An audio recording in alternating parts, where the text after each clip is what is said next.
अरे करे पर तो तोरा साथीरा हमसे सुने रे धोखेबाज। करे पर तो तोरा साथीरा हमसे सुने रे धोखेबाज। हेगे कहते कि टोला समाज रखल मम्मी पापा के लाज। हेगे कहते कि टोला समाज रखल मम्मी पापा के लाज। और थाना पुलिस में चाहे हमरा जाए पर तो आज। थाना पुलिस में चाहे हमरा जाए पर तो आज। सही में हेगे कहते कि टोला समाज रखल मम्मी पापा के लाज।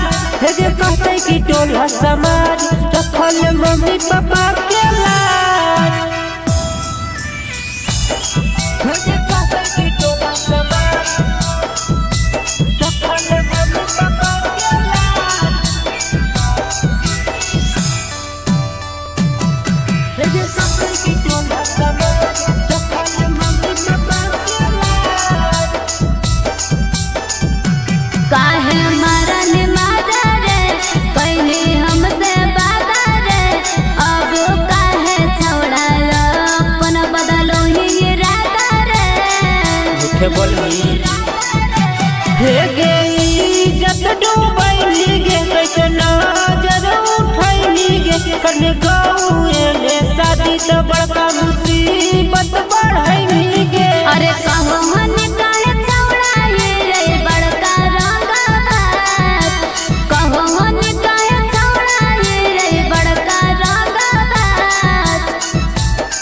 हेगे कहते कि टोला समाज रखल मम्मी पापा के लाज। हेगे कहते कि टोला समाज रखल मम्मी पापा के लाज। हेगे कहते कि टोला समाज रखल मम्मी पापा के लाज।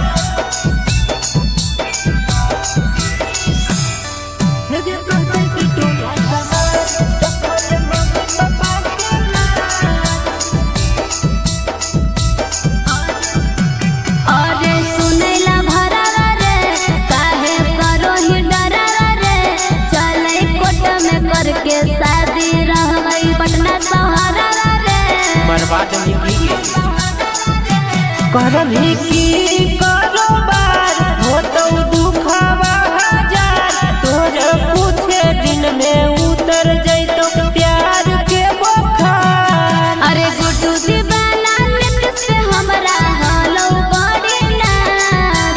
गुड्डू दीवाना नित से हमरा हालो बड़ी नाच। हेगे कहते कि टोला समाज रखल मम्मी पापा के लाज। हेगे कहते कि टोला समाज रखल मम्मी पापा के लाज।